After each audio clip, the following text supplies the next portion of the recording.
most challenging artist to work with? Most challenging artist. That's a good question. I think they're all challenging in their own way. You know what I mean? But I think Usher might be the most challenging, because when you're a part of a record that is as monumental as Confessions is, you know what I mean?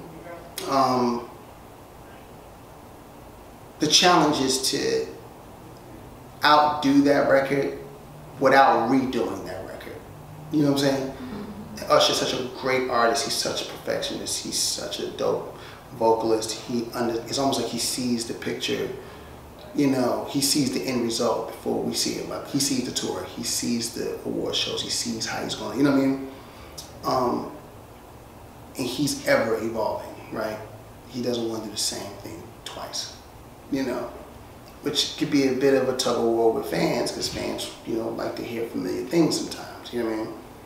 But it's challenging when you're that big and you've had so much success. He's had, and we've been a part of, some of that. You know what I mean? So we felt some of the, the highs of that too. From, Jermaine produced My Way, he produced My Way. We did 8701. We did Confessions with him.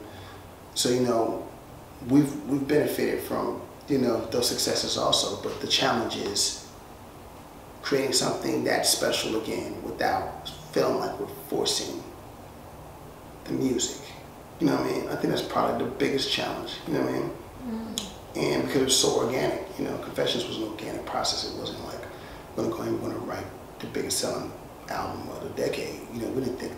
We just went in. We was making an Usher album because we like each other and we like to kick it. And that, it was just it was a process. You know what I mean? So it wasn't.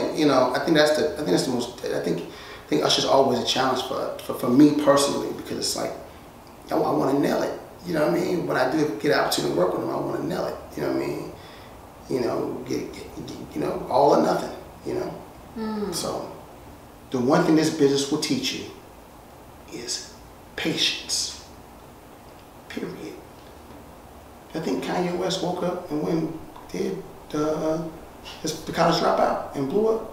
There was a whole process. He had a whole life before people knew him as an artist. How many times that man got told no? How many times R. Kelly got told no? You know what I mean?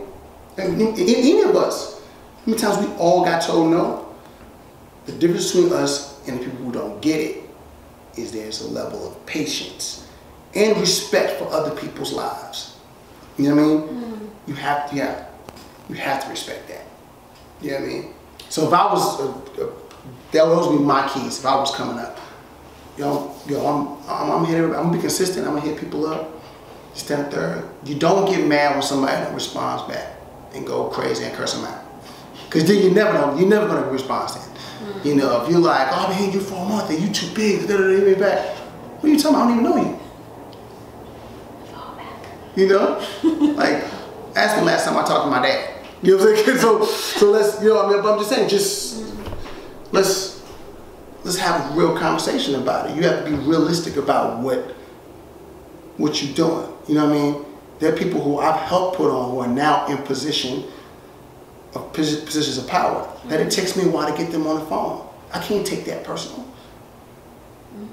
I just, okay, they're in a different position. All right, let me just, it'll come back around. I'm not gonna be like, man, I what I did, you gonna answer the phone for me. They ain't got to. Nobody's obligated to do nothing for nobody.